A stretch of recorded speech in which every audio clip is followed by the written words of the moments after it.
And I think without further ado, we'd best get started. So welcome. We're looking today at what we can learn from PIRLS 2021, and in particular, making sense of not just the research findings, but some reflections on them from kind of thinking about practice in schools in England. From the perspective of the English Hub. So thank you for being with us, and thank you to the presenters who are contributing today from the English Hubs. We'll start with an overview of key findings from PIRLS in England, a little bit about what the study was and what we found in it, and then I'll hand over to some leads from English Hubs to reflect on why the findings might be what they were, and really what next for people working in schools. What are the implications for practice, and what do the findings mean practically? So just a few acknowledgements about the study, because PIRLS internationally is quite a complex type of a piece of research. The international study is led across a large number of countries, and we'll talk a bit more about that, by the International Association for the Evaluation of Educational Achievement, and directed in particular by the TIMSS and PIRLS International Study Centre. The project delivery in England was led not by Oxford but by Pearson, and by Associate Professor Dr. Grace Grima at Pearson. The research team at Oxford was responsible for the analysis, contributing to the national report and to other outputs from the project. And I wanted to especially thank the other researchers who contributed to that report and to the other bits of analysis that we're doing around that. So a bit of a structure to the research findings here. There is a lot of content. These are really just key findings, so I'll signpost at the end where you can find more information if you're interested. But we'll hit the highlights in this session.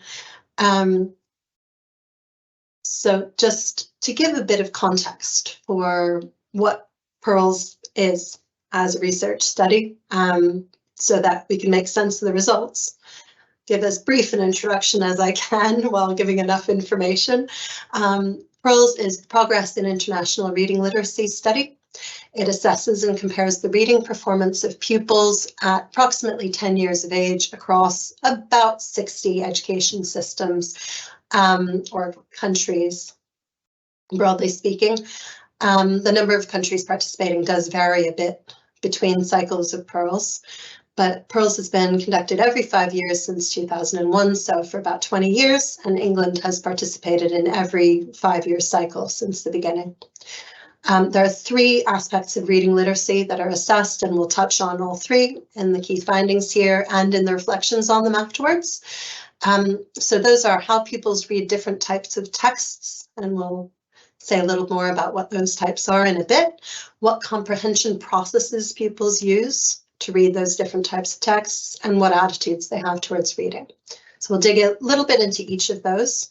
Around that, there are questionnaires given in PIRLS to pupils, teachers, and head teachers to give a bit of context about reading lessons and about the school environment around reading, because we know that that's important towards how pupils perform in reading, and how they think about reading, how their attitudes are towards reading. Some countries in PIRLS use a home questionnaire given to parents. That hasn't been used in England, so we won't focus on that so much today. Just to give a sense of scope of the study internationally, there's a very large number of about 400,000 students participating internationally in this particular cycle. 380,000 parents. That pertains to the home questionnaire that was not used in England so much at all.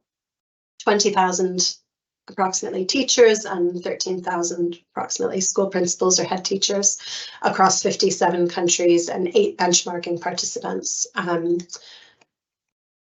So in England, the corresponding numbers are there were about 4,150 pupils, 178 teachers, and 162 schools and head teachers. So it gives you a sense of the size of the study. a few patterns from previous cycles of PIRLS in England just to be mindful of in thinking about what the results were from the 2021 cycle. Historically, England has seen significantly higher overall performance in PIRLS compared to the international median.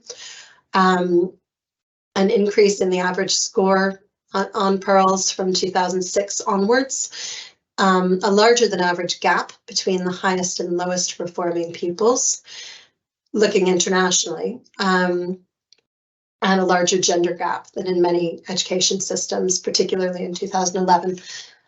So sort of some general comparisons just historically before the 2021 cycle in England compared to other participating countries. A couple of particular features from the 2021 study, again, internationally, but very relevant to England's participation in PIRLS, just to bear in mind for people who are quite interested in sort of what underlies the research results. There was a transition to digital assessment in the 2021 cycle, which was new. That was not so relevant to England's results particularly because England continued to use paper along with slightly more than half the participating countries and one of the benchmarking participants. So it's something to be mindful of in international comparisons because some of the countries that England was compared to were using digital assessments for the first time in this cycle.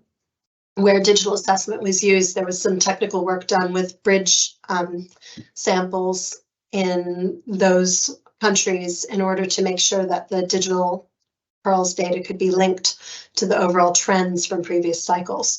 So there's a lot of technical kind of work that goes on there behind the scenes to be able to establish trends where the assessment has changed from paper to digital, but in England it's remained paper over all of the cycles to date. The other sort of novel feature of the 2021 study was that there was a group adaptive design. Booklets had 2 difficulty levels where countries that had historically higher reading achievement could choose to administer a higher proportion of more difficult booklets. In England, it was a 50-50 split between the more difficult and less difficult booklets, where because of the high historical performance, there could have been a different decision to administer more of the difficult booklets. But as it was, England chose to administer 50% more difficult, 50% easier. So all just context for the results there. Very briefly, a bit about schools' participation in PIRLS in England. So of the schools that took part, Pearson conducted a survey of the school coordinators in the schools that took part just to get a sense of how they experienced participation. Were there any difficulties? How smoothly did it run? In general, of the responses that were received to that, the majority of schools seem to have found the administrative workload of participating in the research manageable, the support from the Pearson team and communication with the Pearson team excellent to good. Excellent to good experiences on test day, and only a very small minority of schools, all of those who were happened to be self-administering the assessments for PIRLS, had any sort of concerns from students about participating or issues during test delivery. So on the whole, the experience of participation was quite smooth in terms of what schools got in order to, in exchange for participating. There was a personalized report for each participating school that gave results where it was possible to do so without undue disclosure about individual students or groups of students, where we gave a 2-page summary of key findings from the study overall, but then also personalized report of results for that school to sort of prompt reflections and give some feedback on what the results were within that school. So a lot of that focused on attitudes to reading and percentage of pupils meeting certain benchmarks, which we'll touch on in more detail in a bit nationally. We'd welcome at Pearson and at Oxford input about what schools might appreciate receiving for taking part in studies like this in the future, because obviously that's always something we want to think quite a lot about in this sort of research. So just a quick note to say, if you have thoughts about what schools should receive in exchange for participating in studies like this, we are quite keen to learn from you what you think would be valuable, and to bear that in mind towards future research. A few contexts and cautions, and I know there's a lot of preface here, but it's very important to bound how we interpret results from studies of this nature, and really of any research. So the impact of COVID-19 is highly relevant here, both on data collection, where although the majority of countries continued with data collection as originally planned, 14 countries delayed by 6 months, and this is really, really important to bear in mind, tested the same pupils as originally intended, or the same cohort of pupils as originally intended, at a slightly older age, which is relevant to reading performance. 6 countries, including England, delayed by 12 months, so tested 1 year later, but tested the same age group as originally intended. So that was in England year 5. And the overall timeline to the release of the results were obviously delayed because of all these different effects on data collection. So that was effect of COVID-19 on the study.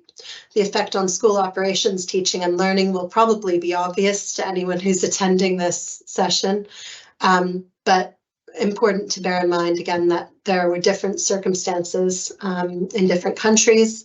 There were different effects of COVID-19 on the education systems in different countries, on teaching and learning, and we don't have any direct measurement of the impact of COVID-19 on pupil learning. So we know there's an impact. We know that that might be different across different countries and different regions even within countries, but we can't measure exactly what that is. So that's important to bear in mind. And in general, we can't really interpret results as assessing any particular policy in England or anywhere else. So we need to be quite careful about causal claims under any circumstances in a study like this, but knowing broad patterns can help to prompt useful reflections and further questions about practice and policy. So just very important to bear in mind in thinking about the findings. Because of COVID, not all countries can be directly compared to one another, but in PIRLS 2021, we look at 43 countries that tested at the same or a similar age. And so when you see rankings, that's what's being compared, and the countries that tested at a slightly older age are being excluded from those comparisons. Trends over time are a bit more complicated too, because of COVID-19 and because of the impact on the study. So with that, all of that preface, key findings, what you will have probably seen in the media, if you encountered PIRLS findings in the media, was something about overall reading performance in England and how that compared internationally. So the average score in England was 558 compared to an international median of 520. So overall quite high average reading performance. The score from PIRLS 2021 was not significantly below the previous cycle's score. So it was 1 point below. It was not a significant or meaningful drop. England ranked 4th amongst the 43 countries that could be compared directly, or in other words, that tested at a similar age. And only 3 countries saw a significant increase since the previous cycle, where they participated in 2016 and again in the 2021 cycle. So not decreasing was actually quite an encouraging result in England, where the majority of participating countries that had participated previously saw significant decreases. And that's rather an important point. So there's something about resilience to the impact of COVID-19 there in pupils' reading overall. In terms of trends over time, there's not too much more to say there, except that of the countries that did delay by 6 months and test a slightly older age group, there wasn't a strong pattern there of any sort. There were about split half and half above and below the international median. So actually there's not too much to add from comparing those, but we're not able to really make a direct comparison where 6 months is a substantial amount more potential learning in reading. So that's why we don't make that comparison. But England's high performance isn't really a matter of just having excluded countries that delayed by a different amount and tested a slightly older group of pupils. International benchmarks, I'll put these up. There's quite a lot of text here, but I won't read this out, but I'll leave just a moment for people to read these benchmarks in brief. This kind of contextualizes what the different levels of performance or what the different benchmarks are defined as, which might be useful if you're thinking from a kind of a perspective of practice in England or about curriculum in England. You can sort of reflect on how some of this aligns. So I'll leave a brief moment for that.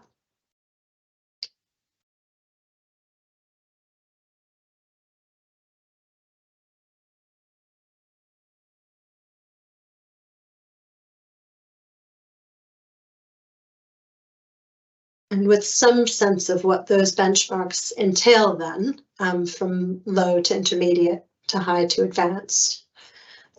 England's performance then in PIRLS 2021 looks quite encouraging. There were larger proportions of pupils performing at the high and advanced. So here that's in yellow and green, or in green and yellow in the order that I said them, high and advanced. Higher proportions of pupils in England performing at the high and advanced benchmarks than was the case internationally, the international median. There was a little change since 2016. So again, there's some sense of resilience in how pupils are doing with reading before and after, although possibly not during, we don't know, the impact of COVID-19 and the disruptions that entailed. Internationally, there was a fairly clear downward trend in the proportions of pupils meeting each of the benchmarks, particularly intermediate and high. So just a little more kind of context to the overall average result there. Digging down a little bit into those different aspects of reading that were assessed. The different types of texts that are looked at in PIRLS are literary and informational, so essentially fiction and nonfiction here. And looking at the performance across those different scales, there's fairly similar performance, or very, very similar performance across literary and informational purpose scales in England.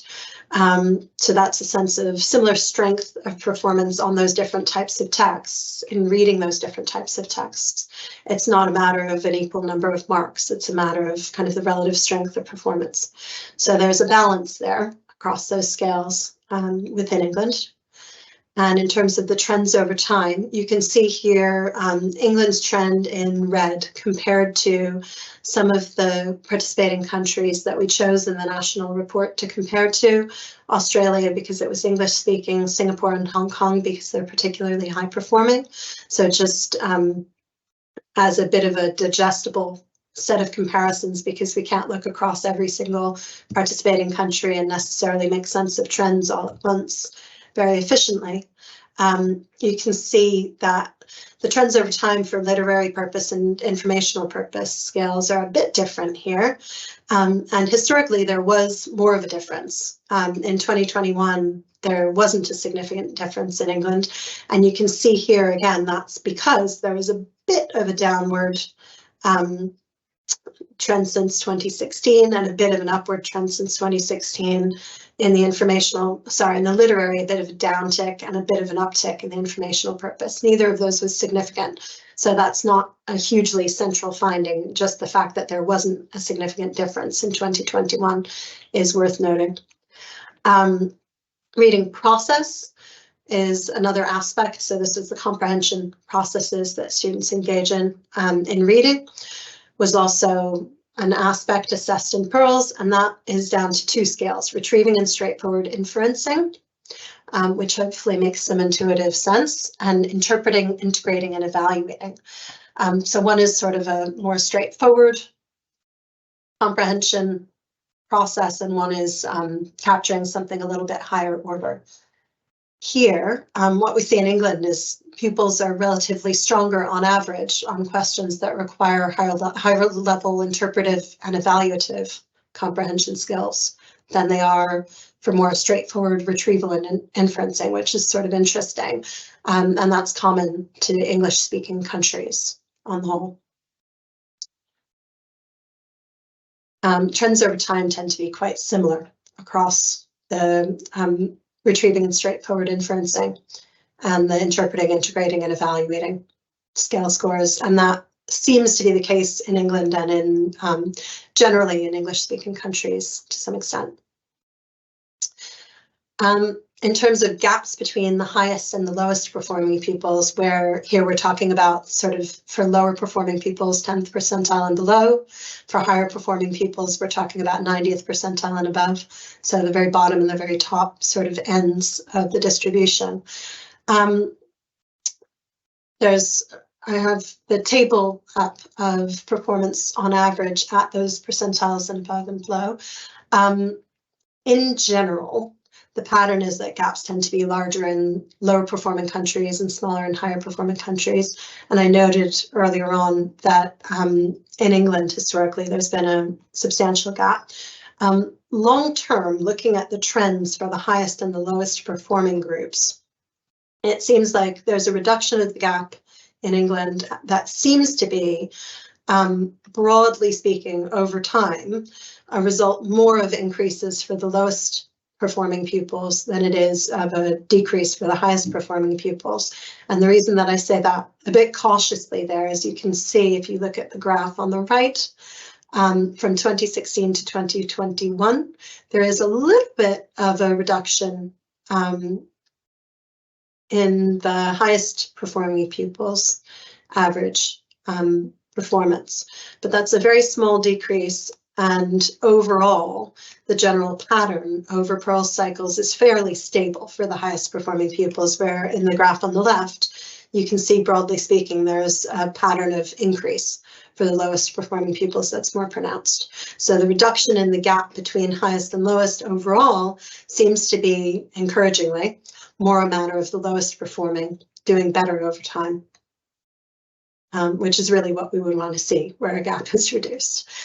In terms of the relationship between how pupils do on average on PIRLS and how they do in earlier reading attainment, we see moderate positive correlation between Year 1 phonics screening check scores and PIRLS reading performance, which is probably not terribly surprising. How pupils do in their phonics screening check in Year 1 seems to correspond to broadly the pattern in performance at Year 5. So there is a relationship there. We can't make causal claims about that from this research, but we can say there seems to be a relationship between how pupils are doing in Year 1 with phonics and how they're doing with their reading overall at the age at which they're assessed in PIRLS.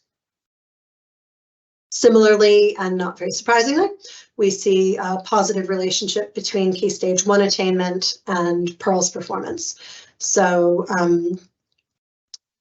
in general, higher performance in Key Stage 1 assessment corresponds to higher performance in PIRLS.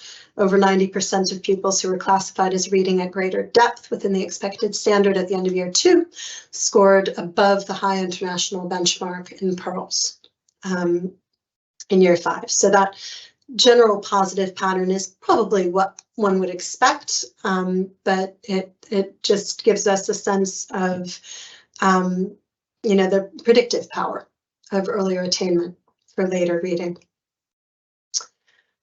Looking at different groups of pupils, what's currently on the screen is a very rough look at just the raw averages across different groups of pupils.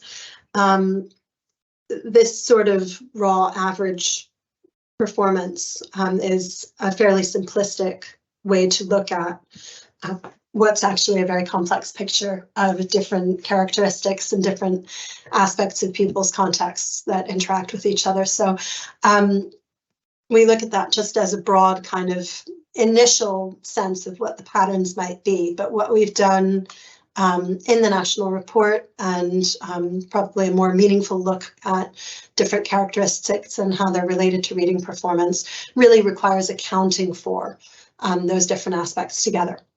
So what you can see here is really a highlighting of what the most important, or what the strongest predictors are of reading performance in PIRLS, and those are in order from the strongest to the least strong of those that were significant and powerful predictors. The year 1 phonics screening checkmark, which is generally what we see with prior attainment. That's a very strong predictor of later attainment. We see books at home being quite important. We see free school meal eligibility over the past 6 years being quite important, which is, again, unsurprising. Eligibility for free school meals tends to correspond on average to lower performance on PIRLS, and being in a school that historically is fairly high performing corresponds to higher reading performance in PIRLS. So again, probably each of those is not terribly surprising, but just in terms of what was a powerful and a significant predictor, this gives you a bit of a mapping, because other aspects were sometimes surprisingly not significant predictors, and one to point to here in particular was gender. After accounting for all of these other aspects, was not a significant predictor, where one might expect that that would be, based on previous cycles of PIRLS even, and based on other research. So it's important to look at all of these aspects together to understand kind of what's predicting performance, and what might be an important sort of relationship to unpack in terms of implications about what we do next about the results. Pupil attitudes and motivations. There were 3 main aspects of kind of attitudes to reading that were looked at in PIRLS, and those were confidence in reading, liking of reading, and engagement in reading lessons. In terms of confidence in reading, higher confidence in reading, somewhat unsurprisingly, tends to be associated with higher PIRLS overall reading scores. In England, almost half of the pupils were very confident, about a third were somewhat confident, and 21%, or about a fifth, were not confident. This was fairly similar to other high-performing English-speaking countries, and boys and girls were quite similar in their proportions, sort of various confidence levels in reading. We can't do much in terms of trends over time where questionnaire items have changed, but there's some sense that the percentage of pupils disagreeing that reading was easy for them increased, which basically raises a question of kind of, is reading less easy for pupils? So that's one key finding to highlight that we unpack a little bit in the bits that follow this overview. Similarly, liking of reading, higher liking of reading tends to be associated with higher PIRLS overall reading scores, which again probably is unsurprising. In England, about 29% of pupils very much liked reading, 48% somewhat liked reading, and 24% did not like reading. Low levels of reading enjoyment were fairly common in higher performing education systems and culturally similar English-speaking education systems. So England wasn't completely unique in that sort of pattern. A larger proportion of boys in England did not like reading. And again, we can't do too much with trends over time, but girls and boys seem to be less likely to strongly agree that they enjoyed reading. So there seems to be, again, there's some kind of a negative direction in enjoyment of reading that this highlights, that you'll hear more about in a bit. And finally, engagement in reading lessons. Again, higher engagement in reading lessons tends to be associated with higher overall reading performance. In England, about 54% of pupils were very engaged. That was lower than the international median by a little bit. But in general, results were fairly in line with the international average. Boys and girls tended to reflect similar engagement in their responses, and boys seem to have gotten slightly more positive over time in terms of responses to whether their teachers give them interesting things to read. That gives us some sense of the patterns, and then time spent reading outside of school isn't quite an attitude, but a behavior in relation to reading, where we see a lower proportion of pupils spending less than 30 minutes reading outside of school, but we see a reduction, particularly for girls, in the time spent reading outside of school over PIRLS cycles in England. So plenty more to unpack from the study, but those are that's an overview of really key points that came out from PIRLS 2021 in England. And if you're interested, there are links to the national report and to previous cycles of PIRLS and the research coming out of those at this website that I've projected, which I'll leave there for a moment. So just PIRLS2021.uk. I'll stop there and just say, all we can really say from the research side, just from those results, is we can talk about broad patterns, we can say what's happening on average, but actually making some meaning of that towards what happens in schools and what happens in policy is, that requires some discussion and that requires a bit more thought. So the point of today really is to hand over and let the English Hub's leads who have agreed to contribute to this session think about actually what do those results mean, where have they come from, and so what. So we have two key themes that we've focused on, and you'll hear a bit about each of these. One is the correlation with phonics screening check scores, and the other concerns pupil attitudes around reading. So I will end there and hand over so that we can hear more about that. And the phonics, the slides have not cooperated with me, of course. One moment. Right.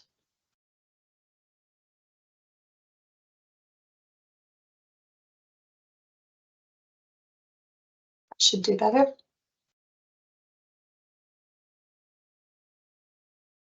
Just check, Elaine, are you starting? Okay. Yep, that's fantastic. Great. Okay.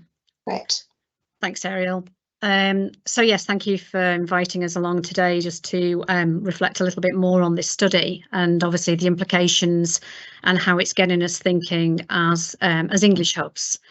Those that work with the English Hubs or understand the English Hub programmes know that one of our key aim is the support of schools in implementing phonics, really good phonics learning, teaching and learning.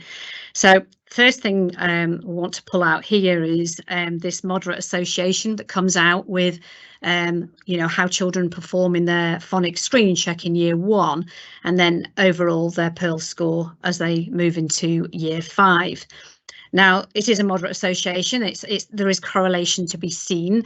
And the first thing we just wanted to do here was just sort of think of ideas as to why that is.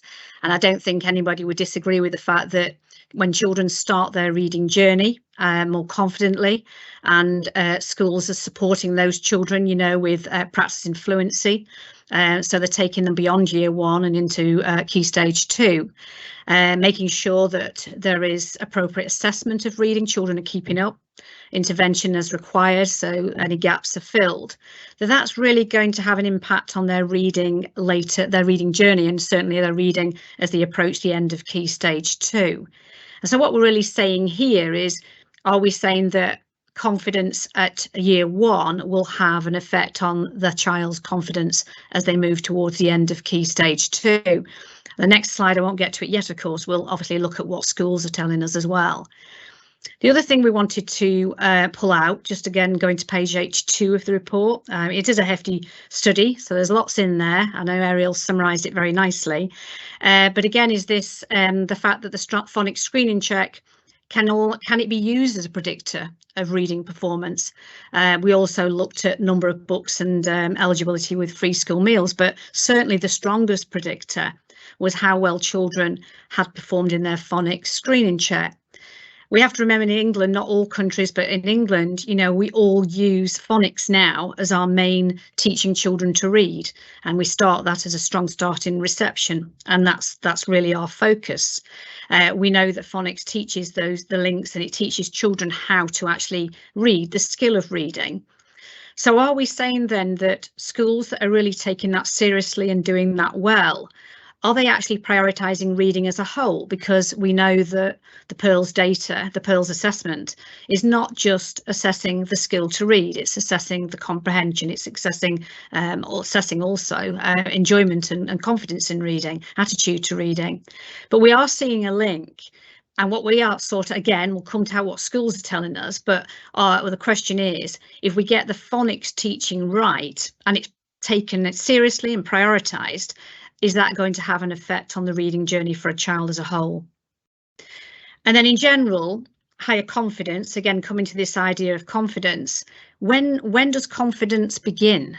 I mean, again, I can say to my own practice, we see this, that as soon as we get going with children, we have a nursery. And as soon as we prioritise reading and storytelling and enjoyment of reading, I won't go on to that because the other group's going to do that, but it all has an impact on confidence. So where does that confidence begin, and how do we ensure that that confidence is maintained? So phonics allows us to really focus in on reading, to take it seriously, to make sure that we are getting all children to read. And if we're doing that well, that confidence for those children means that they can access other areas of the curriculum. They have the skills to read, and it will take them through their reading journey. Ariel, next slide.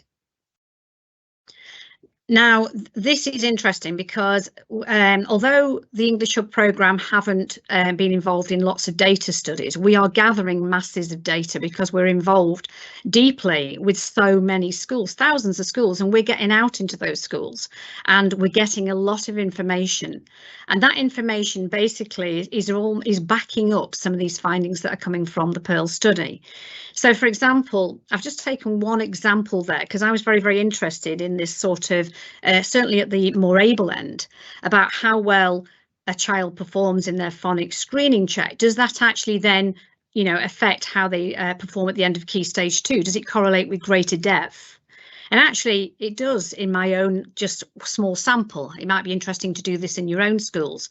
But actually, when we looked at all the children who got greater depth in 2000 last year, just in the summer, every single child that got greater depth had scored amazingly more than 38. And when we looked at the children forecasted at the moment, I mean, we're hoping there'll be more, but just forecasted at the moment, all those children also achieved 38 plus, which means that there is definitely something causal going on there, that whether it's the confidence, whether it's the rigor, whether it's the reading journey, but whatever it is, it's actually then impacting on how those children perform later in their primary journey. But not phonics alone isn't the thing, is it? And what we're saying here is you can't just say, and I think this particularly when you look at the lower end, when you look at a child who passes the phonics screening check at 32, we know that the 81% national average does not then link to how we're performing at the end of Key Stage 2. It's dropping to 73%. So we know that we're losing children who are passing the phonics screening check and who aren't actually then able to turn it into a comprehension and a real sort of the understanding of what they're reading, because phonics does not measure that. It's the start of the journey, but it's not the whole journey. Confidence, again, it's been mentioned before, again, this is what's been shown in schools, is that what we're seeing is that those schools and those teachers that are really embracing the teaching of reading, the loving, the storytelling, they're adapting the curriculum to put reading in every aspect of the curriculum. It's building confidence, and we can almost say it's almost as the teachers build their own authorial confidence as well. They're doing their research in the books that they're using, the research in the authors, etc. That is also having an impact on the spoken language, because we're recognizing that we have to talk about what we read. It's not just enough just to read. The children then need to have that opportunity, and so that leads us into this idea that you really need a whole school reading culture, and it can't just come from individual teachers or reading leaders. It has to come from the head teachers. And just one more slide for me, and it's a slide that's been seen before, but I think it's well worth just revisiting this slide, because clearly what we're saying is that at the upper end there, where the graph is more linear, you can see the correlation in terms of, you know, correlation between the phonics screening check and then the average PIRLS score. Whereas when you get further down to the lower levels, there are many more variables, and that's why we can't say it's a predictor, but it's not definitive. There are lots of other things going on in children's lives, and that's why we do need to consider other aspects of reading. I'm going to hand over to Jonathan now.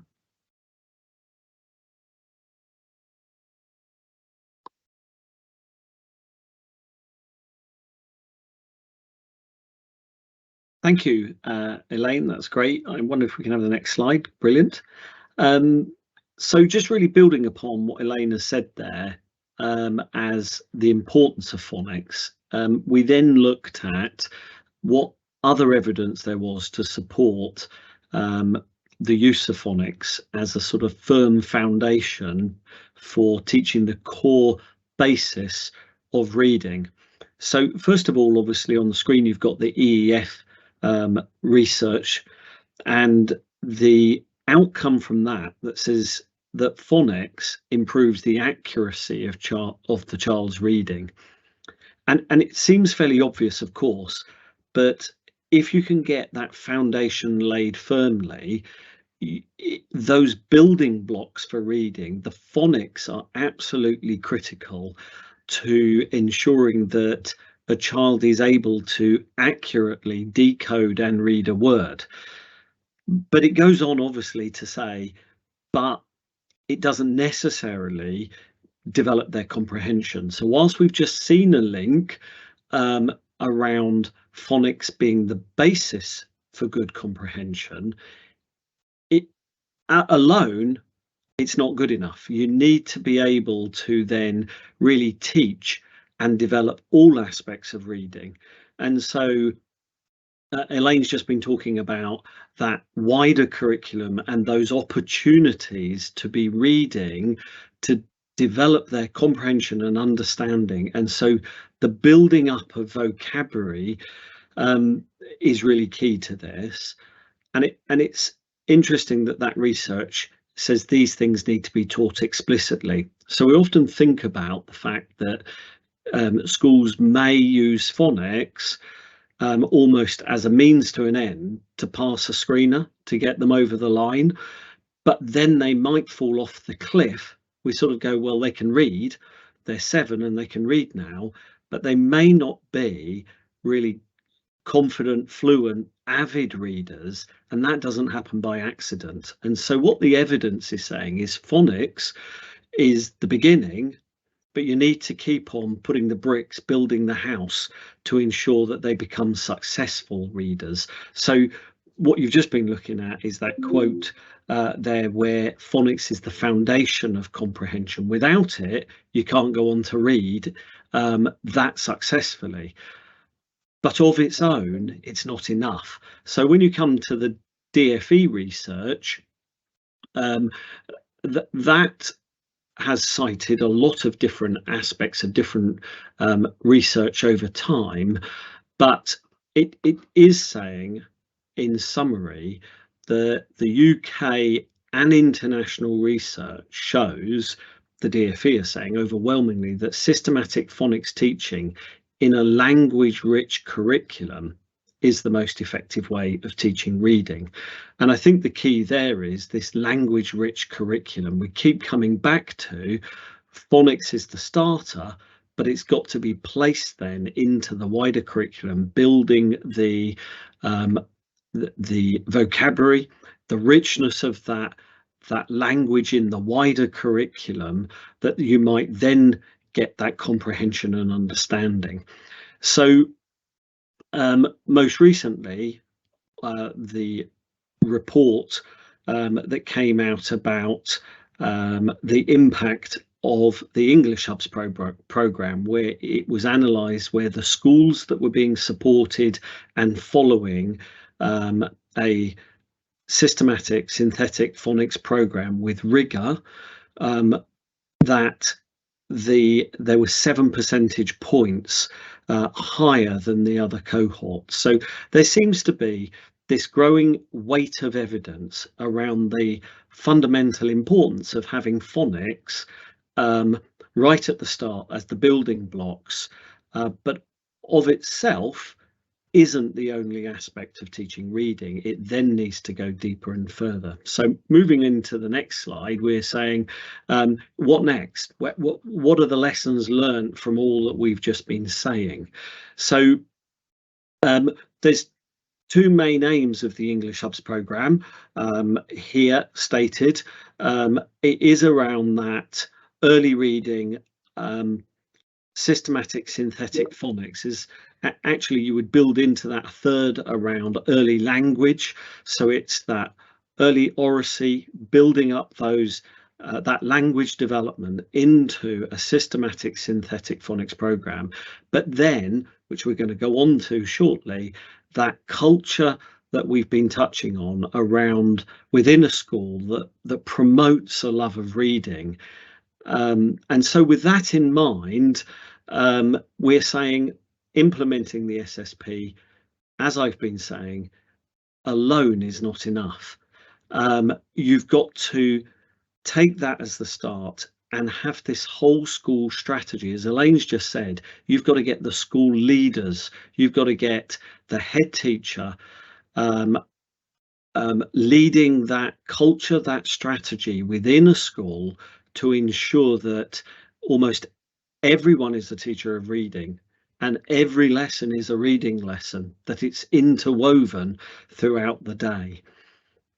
And so passing the PSE it is not enough. Actually, what you're really wanting to do is to get those children not just passing with the pass mark, but getting that accuracy, those really high scores, and then taking them into fluency. But you'll find that there's a lot of confusion around what we mean by fluency. Does it just mean reading independently? Does it mean reading an age-appropriate book, as people might see it in an independent way? But actually, as you can see, you've got to start to unpick fluency. You've got to look at accuracy and the rate of reading. You've got to look at that expression and awareness of the audience, and you've got to get that comprehension, that cognition about what they're reading. And so the development of reading as a complex skill is where we need to be looking at building upon this to get those great outcomes in readers. And as I've said, fundamentally, it's a whole school, it's all leaders, it's a strategy. And so schools need to build that strategy into the very fabric of daily life in the schools. So we're going to hand on now to think a little bit more about that culture and how you might achieve that.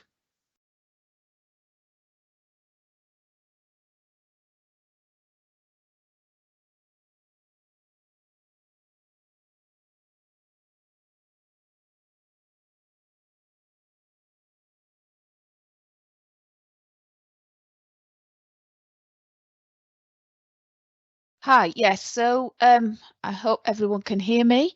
So as we've heard, despite really encouraging outcome linked to reading performance, there were some less positive responses relating to reading confidence, enjoyment and engagement. And I think if we can move on to the next slide in our presentation, we can see here the report from the CLPE, which was based on approximately 800 responses.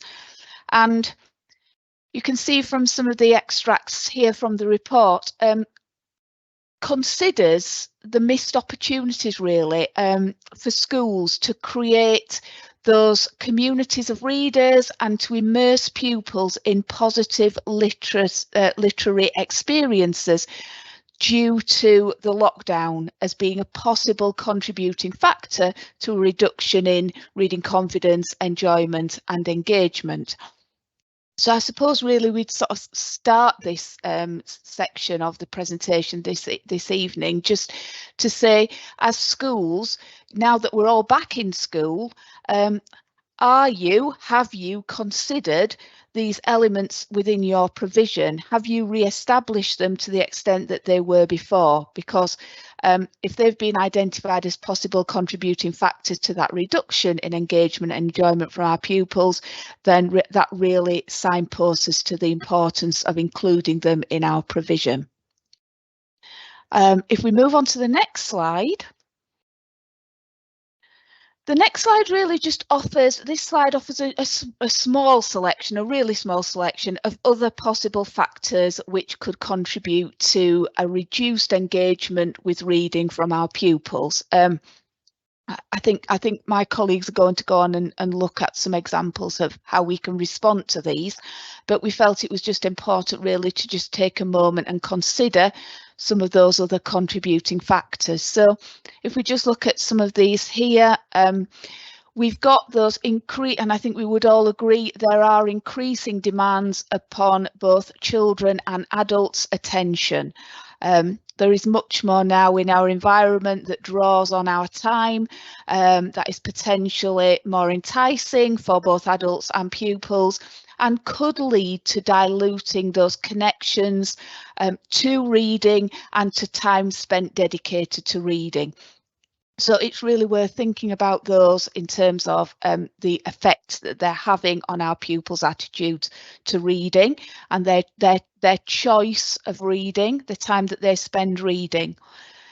I think if we also think about, Ariel mentioned how pupil characteristics indicated the importance of books in the home as predicting performance.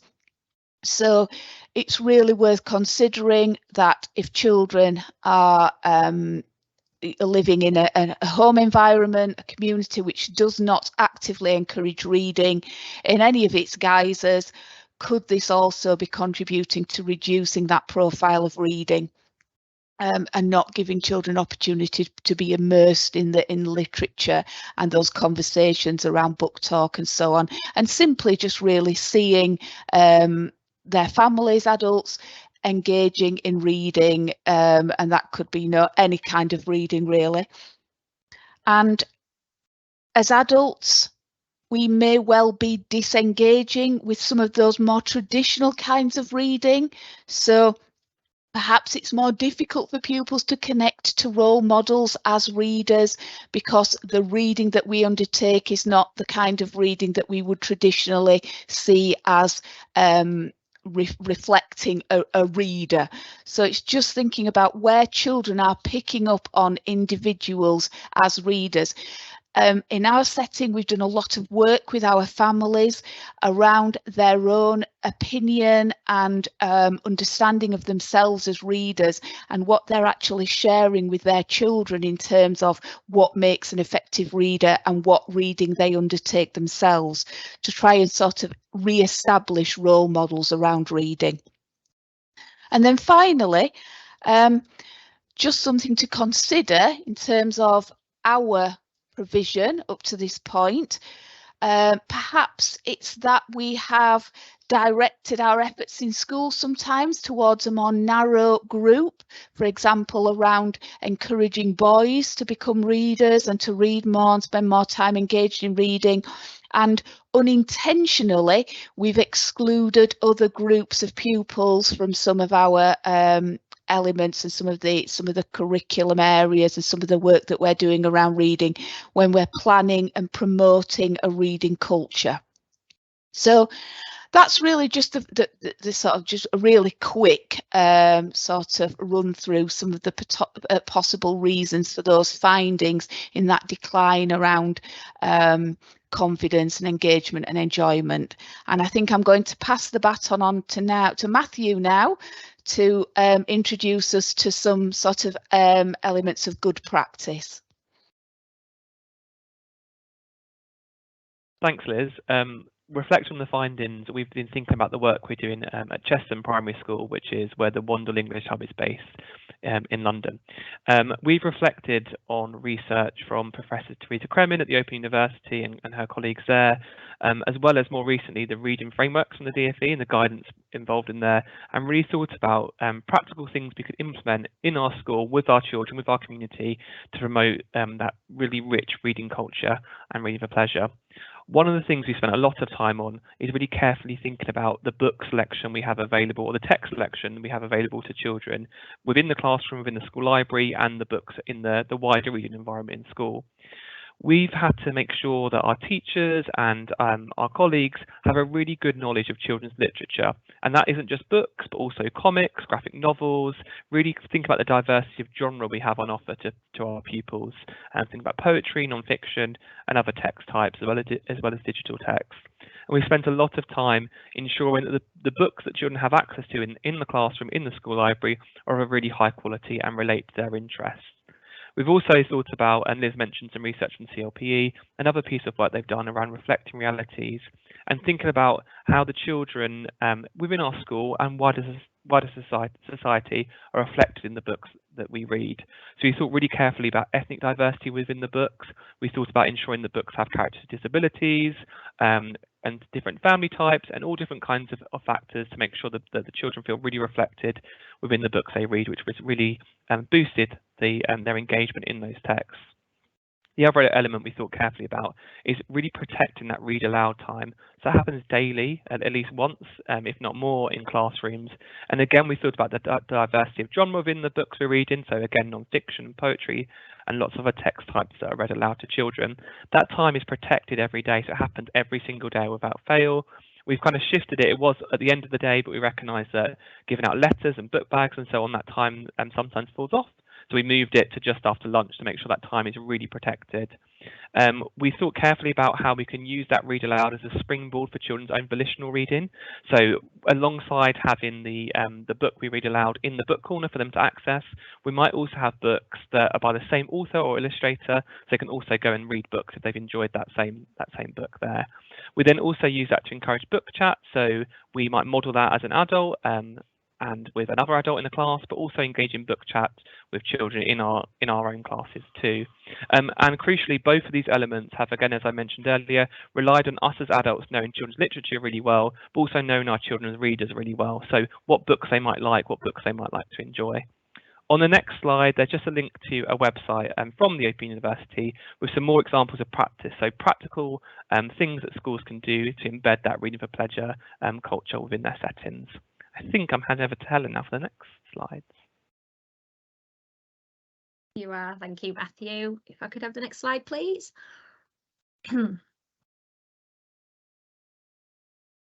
Thank you. So I've been given the tough job in this next slide of discussing some further research that highlights quite a bleak picture with regards to children's attitudes and motivation for reading, and it's the findings of the National Literacy Trust. So this is going to be quite tough listening just for this slide, but I promise on the next one that we are going to talk about some ways in which we can counteract the findings of this research and the research of PIRLS. So the National Literacy Strategy conduct an annual survey of children and young people from the ages of 5 all the way through to 18. The most recent response that I'm going to refer to today is the response of just over 71,000 children and young people, and includes findings on reading enjoyment, reading frequency and attitudes to reading. And within that data collection, it explores responses by age, gender, socioeconomic background and geographical region. Sadly, the results of 2023 are the lowest in terms of the level of reading enjoyment since that survey started in 2005. A large reason for that is that fewer of those who in the past have typically enjoyed reading, and this seems to have been mirrored in the PIRLS finding as well, so we're talking about girls, and those aged 8 to 11 who are covered in those findings now say that they don't enjoy reading as much as they did when they've been questioned in the past. So I'm going to quickly summarise the headline data from the report, and as I say, it's not particularly great news. In terms of reading enjoyment, 2 in 5 children and young people aged between those ages of 8 and 18 said they enjoyed reading in their free time. That is the lowest ever response that the National Literacy Trust have seen to this survey. Whilst fewer boys than girls said they enjoyed reading, that gender gap has narrowed, and in fact it's halved because there's a greater drop in the reading enjoyment of girls. And I know Liz touched upon whether we as practitioners in the past have homed in on groups such as boys so much to the detriment maybe of our girls. Looking at the frequency and the amount of reading that our children have done, there's been a 26% decrease in the number of children and young people who read daily in their free time since 2005, and fewer young people and children who are in receipt of free school meals said that they read daily. Thinking about the environments, the reading environments that our children have, half said they had been encouraged to read by their parents, and 3 in 5 have seen their parents or carers read, while only 1 in 5 have read with their family. The results around reading environment have a direct correlation with reading enjoyment and frequency with those in what is perceived to be a supportive environment. So those living in what we perceive to be a supportive environment being 3 times more likely to enjoy reading, and twice as many children in those perceived supportive environments read daily in their free time. So I appreciate what I've shared so far. It's quite bleak. And I really hope I haven't thoroughly depressed you, but we are now, myself and then Matthew in particular is going to talk about how English hubs can help you, but I'm going to draw upon a couple of places where you as practitioners can get support so that we can try and counteract what these findings are showing us. So if I could have the next slide, please, and I think it needs a double click. And another one, thank you, that's perfect. So first of all, I'm going to draw your attention to the newly published Reading Framework Part 2. This document is based on the experiences of teachers, classroom observations, assessments, research. We as English Hubs have contributed to this document and other experts as well. It reflects the experiences of many primary and secondary schools, and that's a big change from the Reading Framework Part 1. This framework now runs all the way through to secondary school. And it reflects those schools where they've had excellence in the teaching of reading, including us who are English Hubs. It provides guidance on how reading should be taught in primary schools and outlines some of the different challenges of teaching reading in the secondary curriculum, and provides support for secondary schools in teaching pupils who have not yet met those expectations in reading.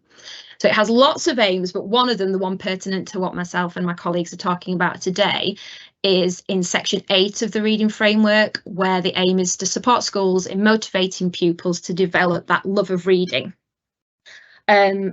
There will be some webinars around this from the Department for Education coming out shortly too, which will give much more detail for you as schools, and I recommend that you watch out for those. I'm going to highlight a couple of the core strategies that are mentioned in that section 8 of the Reading Framework that you as teachers and senior leaders could implement in your school if you don't already, and they probably will echo some of the examples that Matthew just gave us from his fantastic school. So it highlights the importance of adults reading aloud regularly in class or form time, because remember this covers secondary as well, so it is just as important in secondary education for children to be read aloud to. It's a powerful driver for improving pupils' reading and their all-round education, along with having that positive impact on their social and emotional well-being. This framework does stress a need for a range of books to be read to children across time, and that reading aloud is just as important in Key Stage 2 and Key Stage 3, where sometimes I think we can see that idea of story time and teacher reading dropping off a little.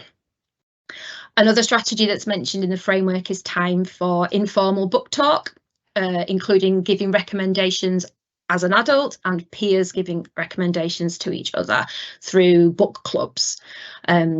That book club time needs to be protected on the timetable so that teachers can promote books and pupils can make recommendations to each other.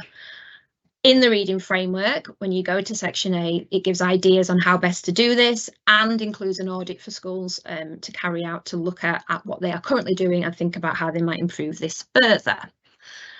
Further strategy is the importance of providing time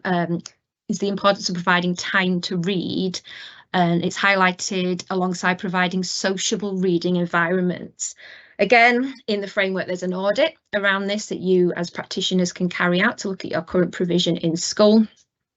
The framework here mentions the importance also of the adults providing a role model by occasionally reading their own book in this time. And I'll come on to that a bit more when I look at the second place that you can go for some support.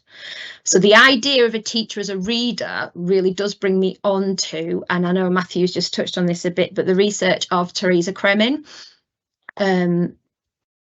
She carried out with her team the Teachers as Readers study, so that's the diagram on the right hand side of your screen. It was undertaken in 27 schools with 43 teachers in 5 areas of England, and that research team focused on reading for pleasure across a whole year. What became clear is that when the teachers widened their knowledge and pleasure in reading children's literature and other books and became more aware of their own and children's reading practices, they began to build a reading for pleasure pedagogy and strong communities of readers within school. So this diagram on your screen in front of you highlights the research findings, the insights regarding how to effectively develop reading for pleasure. So I'm going to give a brief explanation of this, but I know that Matthew will touch upon a programme that the English Hub offer across the country that will delve further into this as well. So you've got teachers' knowledge of text and of children as readers sitting around that inner sort of outer edge of the diagram, and this was key in the journey that these schools took across the year of this research. I think once teachers have got this enriched repertoire of children's literature and got to know the interests, the practices of their young readers in their class, which will differ year upon year, the research found they were far more able to skillfully match books and make recommendations to those children. And so it'd be interesting to reflect as a school on how well your staff know children's literature and know the children in their class and their likes and dislikes. Looking at the central part of the diagram, through the Teachers as Readers project, a reading for pleasure pedagogy was developed, and that's the middle bit of this diagram. It encompassed planning time for reading aloud, independent reading, and book talk and recommendations. And all of these are within the context of a social reading environment, which is also mentioned in the reading framework. You can see here why, again, that knowledge that teachers have of children's texts and children's readers is so important in making this a success.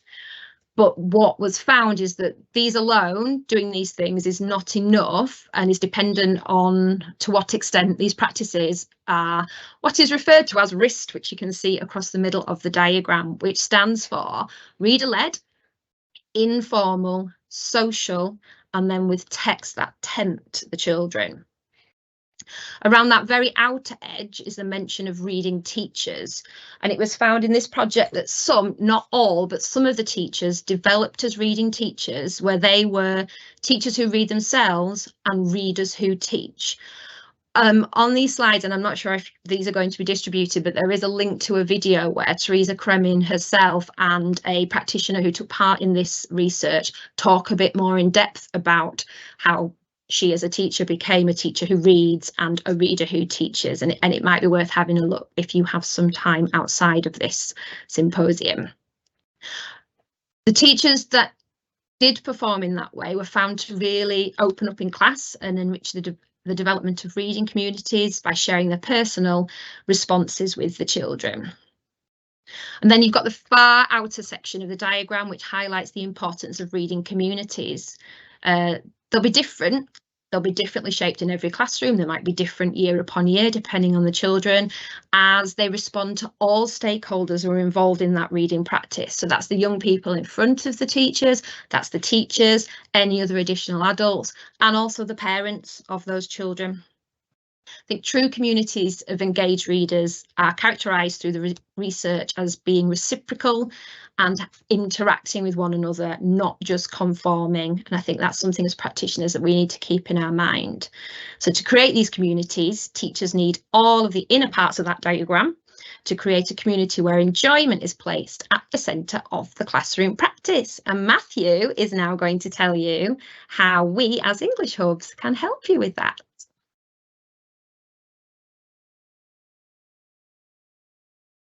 Thanks, Helen. So thinking about the ways in which, if anything's resonated with you from this presentation, both for the phonics element, but also the reading for pleasure element, and you're looking for practical support, do definitely get in touch with your local English hub. Two of our core aims, one is around, as Elaine mentioned earlier, implementing systematic synthetic phonics programs really well in schools, and another is around developing really strong reading cultures. And two programs related to reading cultures that lots of the English hubs are running nationally. One is called Transforming Your School's Reading Culture. This is aimed at primary English leads, and it helps practitioners develop their experience and knowledge of reading for pleasure, pedagogy and practice, but also change theory, so you can really embed that culture across your school and sustain it too. The other programme is open to anyone working in the schools. It's run in conjunction with the Open University, which we've heard lots about their research in this field, and also the UK Literacy Association. It's a teachers' reading group. It's not just a reading group, there's also lots of information shared and lots of work done and action planning done, again around reading for pleasure, pedagogy and practice. And across those fields in that diagram that Helen shared with us, they're all covered within that. And it's also worth saying as well that English hubs are, as I say, there to support with phonics as well, so do get in touch if that's an area of focus for you and your school. And I think it's englishhubs.org, you can see a map of across the country and find your local English hub to get in contact with them too. But I think I'm handing over to Ariel now.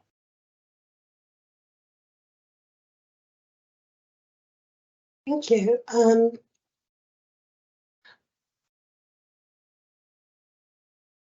Thanks. Just before I go over to questions, we do have a couple of really good questions and I want to make sure we take time for those. But before we do that, just I wanted to take a moment to express my really deep appreciation for everyone who's contributed to this symposium, because I think, you know, as I said earlier, but it really can't be said enough. The most that we can do in research like PIRLS is identify patterns, and without kind of reflecting on what that means for practice, you know, the value of that research really isn't capitalized on. So I really appreciate the efforts that we've made to work together here. And I really appreciate the presentations that everyone's given on the kind of possible why and what next. So let's, without further ado, we could go to questions. I'm just going to publish the two that are up and encourage people who are in attendance to add any questions to the queue that you might have, in the order then in which they came. Hopefully those are available now. There was one question, I think, for Matthew, if I could just put you up on what work you actually could do around, that you mentioned around kind of reading in the home. Yep. So we've done lots of work in supporting our parents and carers to understand our approach to reading, both in terms of the phonics element, but also our reading for pleasure approach. So we've run workshops, we've invited parents in. We also organise trips to the local library, very lucky it's very close to our school, and we sign every child up for a library card. We then encourage the parents to visit the library and access that free resource, which we hope in turn then encourages reading at home. But it's really, I think, about sharing our approach, encouraging adults in the home to model that reading for pleasure and talk to their child about books. We do training for adults around book chat, so rather than kind of asking perhaps more formal teacher kind of type comprehension questions, having a chat about the book, relating to the child's experience, relating to other texts that they've read, has made a difference. But I'm sure across the English hubs there's lots of great work being done to engage families and parents and carers in their child's reading journey too. There's another question which I think also probably was from your section, Matthew, so I'll leave you up, but if other people would like to contribute on this, feel free to just let me know. The next question that I did publish so far was, how do you find books that reflect your school communities? How or what resources do you use to find new books? Yeah, so in terms of ensuring that the books are reflective of the children in our classrooms and wider society, we've used kind of external resources. So charities like Book Trust, for example, create book lists related to different protected characteristics. I'd also really recommend they're a non-profit bookseller called Letterbox Library. They've got a lot of decades of experience working within this field of inclusive and representative books. But I'd also really encourage, the book lists are helpful, particularly if we are looking to develop our knowledge of children's literature. But I'd really, in my experience, that the most meaningful change is when practitioners engage in critically reflect on the text within their classrooms. So the Reflecting Realities reports I mentioned in the 2019 version, there's a framework called Degrees of Erasure, and it really helped me as a practitioner, and it's helped me with teachers I've worked with, to reflect upon the books in our classroom and think about what does meaningful representation look like. I think when we've got a really clear understanding of what that looks like, when we've engaged in that kind of work, it helps us then create the books that we're selecting in the classroom. So the book lists definitely have a place, but also recommend taking a look at that research and the prompts within that to support your thinking as well. There's also within the bookseller, a children's online book magazine, there's a monthly column called Beyond the Secret Garden, which is from Darren Chetty and Karen Sands O'Connor, which again engages in that type of reflection, but also offers book recommendations too. Thank you for that. I think the next question was for me, actually, so let me just pull up a slide to go with that. There's a question about the correlation with age, essentially, from Ellie. The question is, does the PIRLS England data show correlation in performance between autumn-born and summer-born? And briefly, if I can just grab one of the slides. That I had on sort of looking at people characteristics.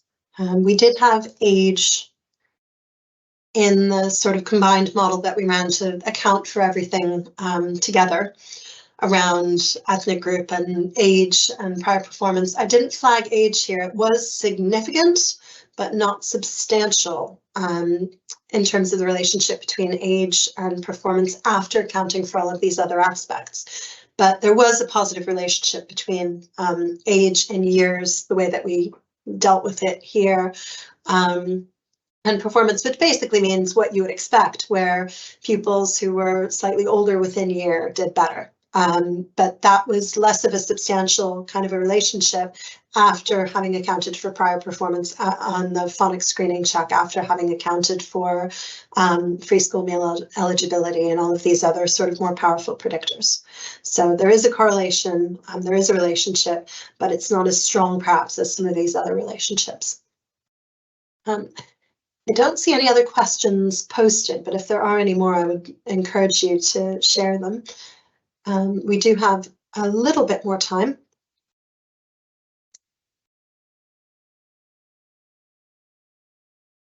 And I suppose while we leave a little bit of wait time, just in case there are any, yes.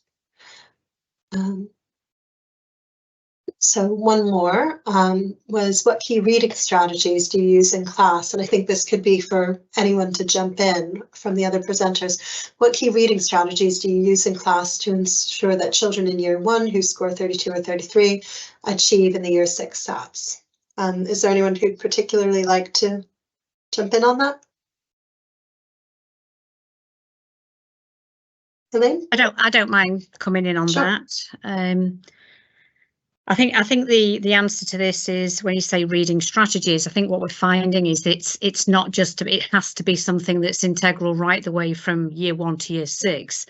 So this sort of leads us into the big area of your curriculum itself, you know, and what we're finding is that if you're looking at, when we looked at fluency there, and you're looking at fluency being connected to rate and accuracy and prosody, is that you've got the universal offer of that. Teachers need to understand what that means, just so that whenever they're sharing a text, where, you know, within with the actual curriculum, within the English curriculum, or whether they're sharing text within history or right the way through the curriculum, that they're sort of using the opportunities to look at text in the same way, you know, that we're not just it's about maximising children's opportunity to read.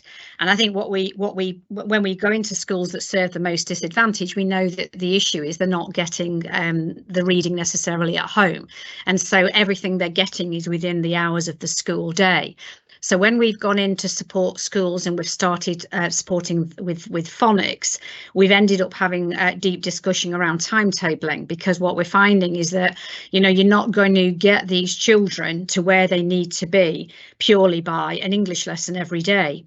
And that sort of then moves into the reading for pleasure arena, which is why that aim is so vital, because you're looking all the time at whenever you share a book, when you read a book, when you've got the you've got to plan in, you know, even if you look at ERIC, which some schools do, every child reading in class, the issue there is that it's on its own, it does have some value. We're not ruling anything out, but what we've got to look at is maximising these opportunities so that children reading in pairs, children can book tour, all the things that have been mentioned in the second group there, that Teresa Kremen's idea. So therefore, what we're saying is it's not just a single strategy. You've actually got to really, I'd say what you do is you look at your curriculum totally, and you're looking at how many books. I mean, when we started doing our English curriculum, our reading curriculum, which is now in its 5th year, we started really about just planning around novels. And we know that many of the main players that, you know, that are out there, whether you're using Jane Constantine, whether you're using CLPE, they do focus around text. But what you've got to look at is the text that you're using, because really you should be trying to give children the experience of whole text. So therefore, the issue is if you're buying a programme, you've got to look at if they do that, and if not, how you can almost personalise that curriculum to yourself, because extracts have a part to play, but they're not everything. So there's so many things that's probably why when we do get involved with schools, we end up supporting quite heavily. It's not just the phonics we end up supporting with. We end up talking to the leadership about and the teachers about what their curriculum looks like. So I would say that you've got to get your universal offer right, and that you don't have to. We mapped ours out and sort of did ours over 3 years. So, you know, at least if you can get your core text mapped out, and then you've got your writing and reading curriculum based around those. Now that we're in our 4th, 5th year, we've mapped poetry. And we've also connected our reading curriculum to our history and all our other areas of the curriculum. Might not get there straight away, that doesn't matter. It's a sort of a process that you work through, but certainly you'll find that if you do contact the hubs, they will be able to have that conversation with you. I hope that sort of answers that question.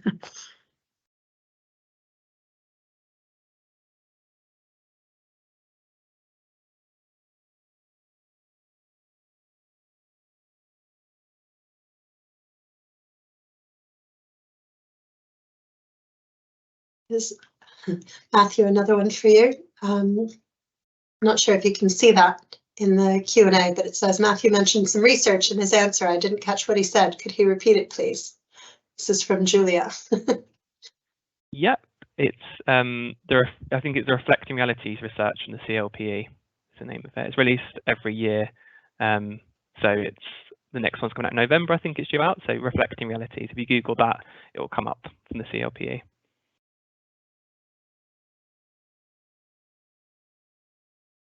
Fantastic, thank you. We do have about 6 minutes if there are any other questions from those who are here. And what I will say, assuming that all goes well with the recording and assuming that there will be some people watching this after the fact, if you do have questions and you didn't have a chance to ask them live, please do feel free to get in touch with me. My contact information is available on the PIRLS website. If you don't want to reach out to anyone else directly, or you can reach out to the English hubs directly. But I'm happy to really relay questions as needed if there are questions after the fact. I know not everyone can attend in real time. Are there any other questions from the audience we have at the moment?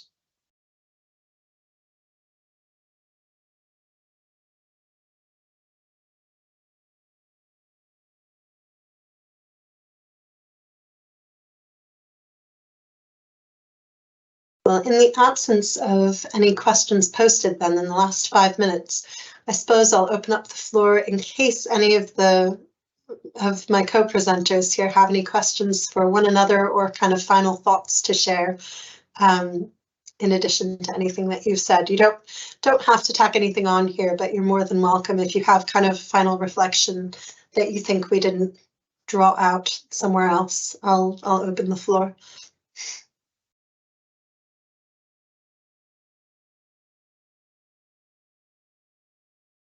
I think it, can I just come in and just say one final thing? Of course you can.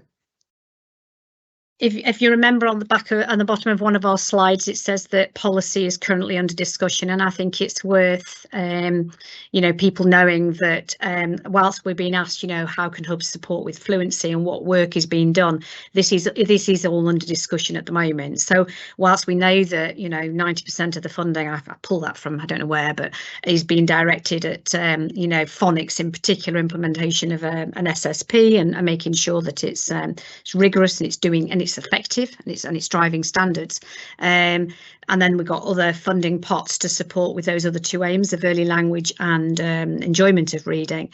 But I also know that the DFE at the moment are currently looking at writing, for example, a writing working party, because that's something that we're being asked about, and in particular the fluency, those two areas are under discussion. And I think that's when we look at the reading framework, we know that there's going to be webinars coming out. We've got webinars coming out for both primary and secondary, and when we were talking about those, we wanted to separate because we knew that our primary schools and secondary schools are in a different slightly different journey, different timing, I'd say. And there are differences, of course, between strategies for older students, not the strategies themselves, but how you deal with older students, etc. So it's worth getting involved and signing up for those webinars because they'll be coming out in the next few weeks. Thank you.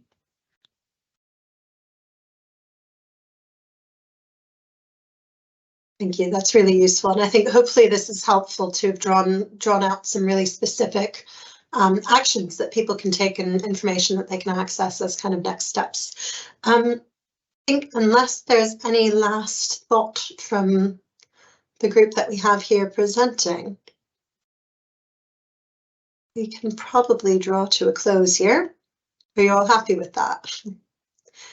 Okay, well, just thank you again, not only to the people who presented, but to the people who joined us. And I hope that this will be something that others can access afterwards. So thank you very much, and I suppose we will end here.